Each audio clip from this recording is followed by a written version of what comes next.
Welcome to this video on Cannabis Indica, presented by Homeo Coach. The common name for this plant is Indian hemp. Products obtained from it include charas, bhang, and ganja. The plant belongs to the Cannabaceae family.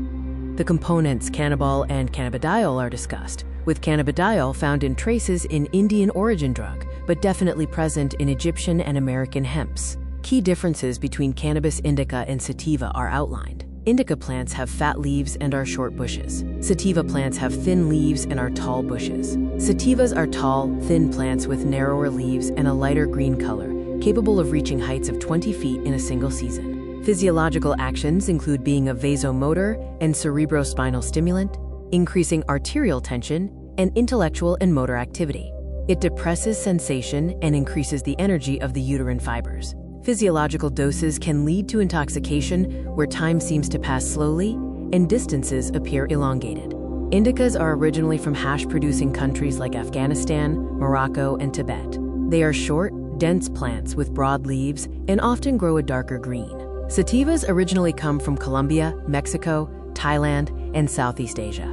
Once flowering begins, they can take anywhere from 10 to 16 weeks to fully mature. Indicas mature in 6 to 8 weeks after flowering starts. Their buds are thick and dense, with varied aromas. Indica smoke typically results in a relaxing, laid-back body stone. Their higher CBD to THC ratio leads to a heavier, sleepier high, which may help with various medical problems. Effects include double consciousness, acute sight and hearing, and dilated pupils. Later effects include anesthesia, lowered reflexes, and sleep or coma proportional to the dose. After effects are headache, vertigo, dullness, forgetfulness, and mental confusion, along with skin anesthesia and diuresis. Mental symptoms also include ecstasy, delusions, persistent and circular thoughts, and fearful hallucinations. Time seems to pass too slowly, leading to disorientation and feeling that things are unreal. Physical symptoms include grinding teeth during sleep, thirst, and a ravenous appetite. Other mental experiences are frightening out-of-body sensations and the feeling that a limb is floating. There is a fear of losing control, panic, and anxiety about health.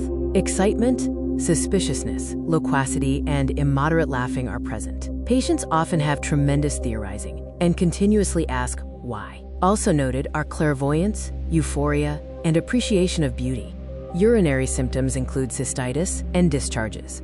Genitalia symptoms include acute gonorrhea, increased sexual desire, intense pleasure, and gynecomastia. Emotionally, there's a progression from fun and mischief to moaning and crying. The individual may laugh immoderately at every trifling word spoken. Overstimulation has not resulted in death, but can lead to impotence and mental weakness. A central idea is a loose connection between the etheric and physical body. Two types of minds are noted. One is soft and directionless, and the other is fearful, anxious, and overly controlled. Distance can seem immense, with a few rods appearing like miles. There's a sensation as if the skull is opening and shutting. The comparison includes other substances and symptoms like time sense disorder, extreme sensitivity to noise, and sensitivity to jarring movements. Sensitivity to noise extends to all sounds, including the slightest noise like a door latch or rustling silk. Other comparisons involve feelings of levitation, being in a dream, horror of darkness, and experiencing noise like a crash or explosion.